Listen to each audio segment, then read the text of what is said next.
பக்தியின் முதல் தகுதி. ஒரு சமயம் மேலே பறந்த பறவையை பார்த்த கிருஷ்ணர் அர்ஜுனன்கிட்ட சொன்னாராம், அது புறா தானே அப்படின்னு கேட்டாராம். அர்ஜுனனும் ஆம் அப்படின்னு சொன்னானாம். இல்லை இல்லை, அது கழுகு மாதிரி தெரியுது அப்படின்னாராம் கிருஷ்ணன்.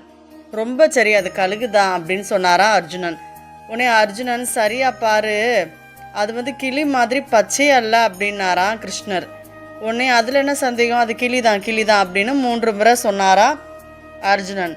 உடனே கிருஷ்ணர், என்னடா நீ, நான் என்ன சொன்னாலும் ஆமாஜாமி போடுறிய, அது என்ன பறவை, தெளிவாக சொல்லு அப்படின்னு கேட்டாராம் கிருஷ்ணர்.